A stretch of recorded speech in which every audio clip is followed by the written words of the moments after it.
Assalamualaikum warahmatullahi wabarakatuh.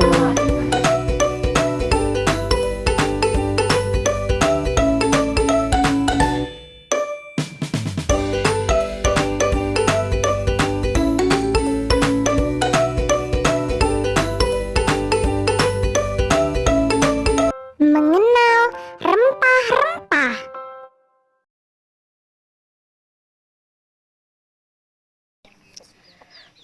Rempah sangat disukai oleh bangsa Eropa karena iklim Eropa yang dingin. Rempah sering dikonsumsi untuk menghangatkan tubuh dan biasa digunakan untuk pengobatan, penyedap masakan, juga parfum. Dalam industri makanan, cengkeh merupakan salah satu tanaman rempah yang sudah lama digunakan sebagai penyedap rasa alami dan pengawet bahan makanan. Inilah yang membuat bangsa Eropa untuk pertama kalinya bisa mengawetkan dan menimbun makanan selama bermusim-musim.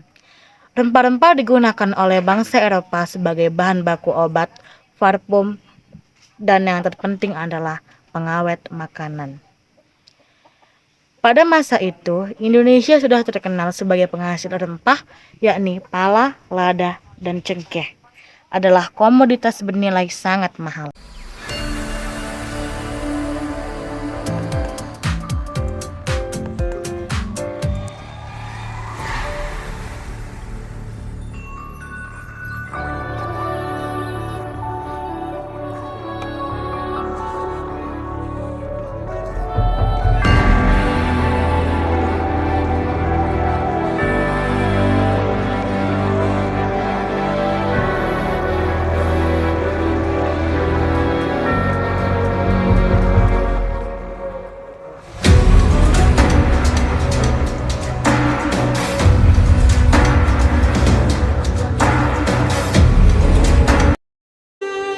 Melawan kuasa negara kolonial.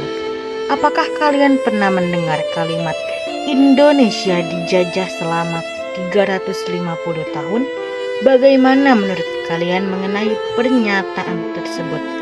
Apakah seluruh wilayah Indonesia memang telah dijajah selama 350 tahun? Mari kita cek perjuangan-perjuangan bangsa Indonesia berikut ini. Perlawanan rakyat Jawa Tengah. Perlawanan rakyat Jawa Tengah dipimpin oleh Pangeran Diponegoro. Perlawanan ini merupakan perlawanan yang paling sulit karena mereka didukung oleh kaum-kaum ulama.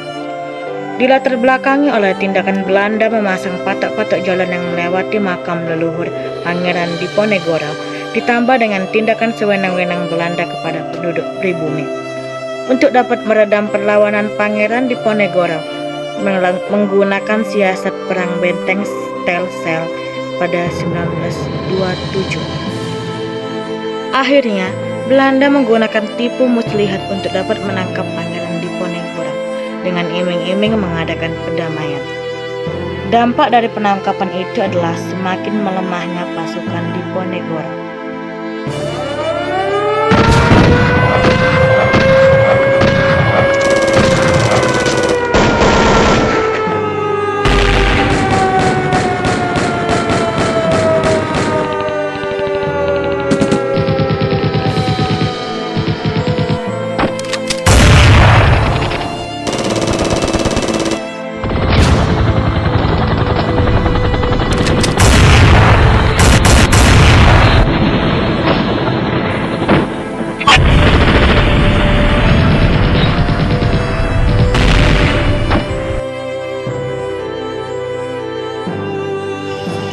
Perlawanan rakyat terhadap Belanda di Pulau Sumatera diantaranya terjadi di Palembang, dipimpin oleh Sultan Mahmud Badarudin. Perlawanan terjadi karena ambisi Belanda yang ingin menguasai Palembang, khususnya Kepulauan Bangka Belitung. Wilayah ini memang memiliki letak yang strategis dengan kekayaan alam yang melimpah. Penyerangan dilakukan ke benteng-benteng pertahanan Belanda.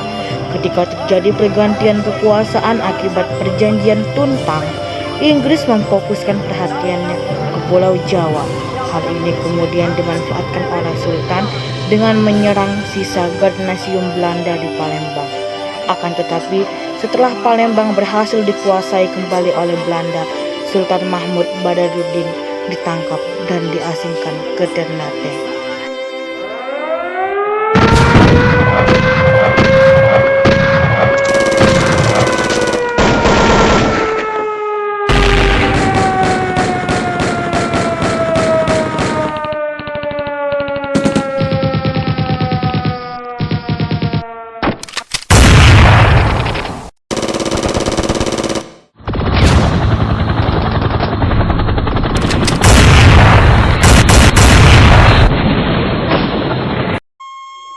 Perang Padri terjadi di tanah Minangkabau, Sumatera Barat. Selanjutnya perang dari Sumatera Barat, yakni Perang Padri, tepatnya di wilayah kerajaan Pagaruyung.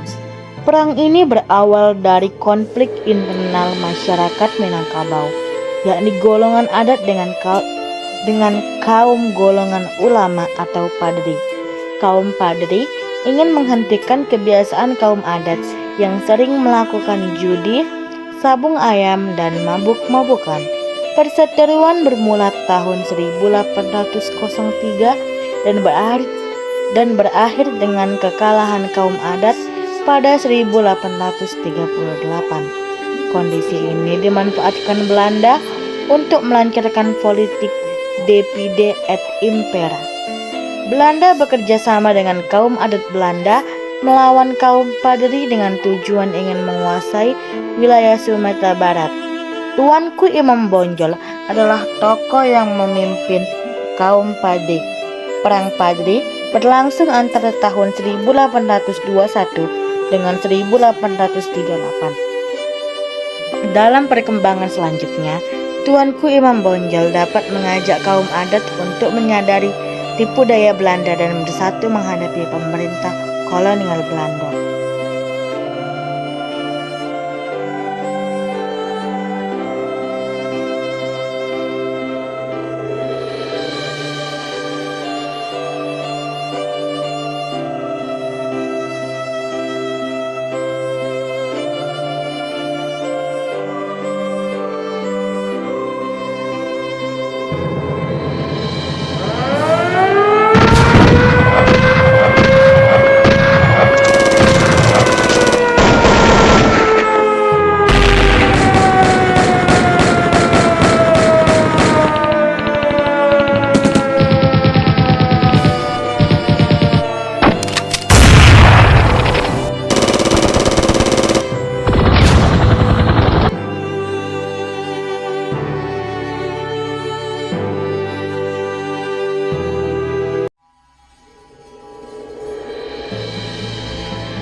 Selanjutnya, perjuangan rakyat Tapanuli, Sumatera Utara melawan penjajah dilancarkan di bawah kepemimpinan Raja Sisingamangaraja pada 1870 sampai 1907. Perlawanan ini didasari karena pemerintah kolonial Belanda membentuk Pax Neerlandica atau ambisi Belanda untuk menguasai Nusantara dan menjajah wilayah Tapanuli.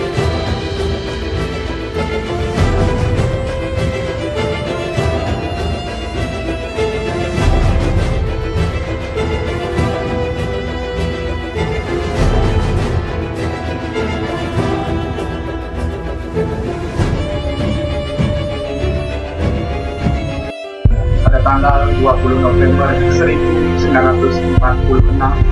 terjadilah perang di hutan Margaran antara pasukan Igusti Ngurah Rai melawan pasukan Belanda.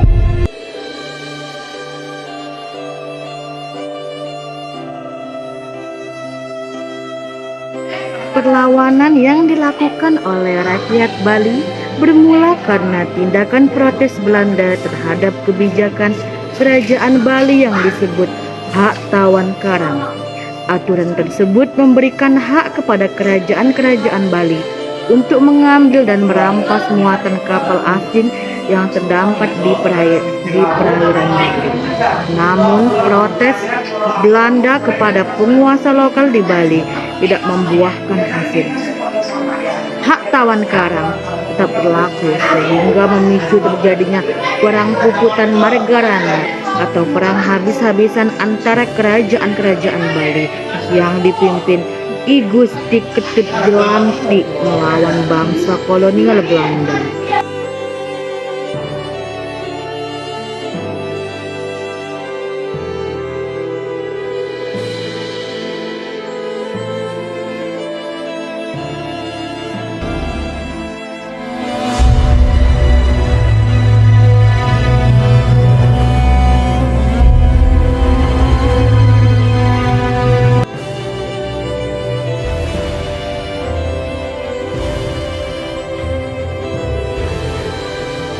Perlawanan rakyat di Kalimantan dikenal dengan Perang Banjar pada tahun 1859 sampai 1905.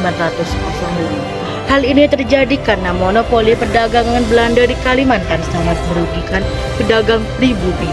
Beban pajak dan kewajiban Rodi terhadap rakyat yang memberatkan dan intervensi Belanda terhadap urusan internal kerajaan Banjar membuat rakyat ingin melakukan perlawanan.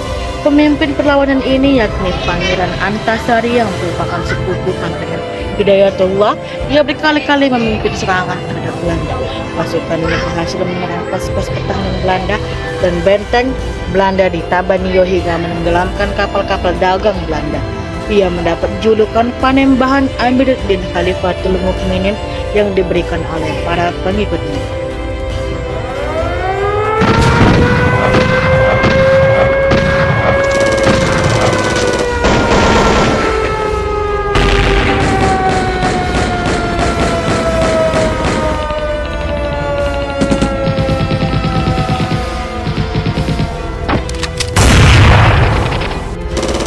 Proklamasi.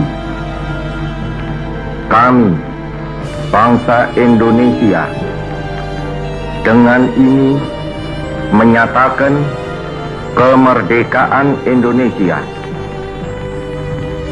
Hal-hal yang mengenai pemindahan kekuasaan dan lain-lain diselenggarakan dengan cara saksama dan dalam tempo yang sesingkat-singkatnya. Jakarta, 17 Agustus 1945, atas nama bangsa Indonesia, Soekarno Hatta.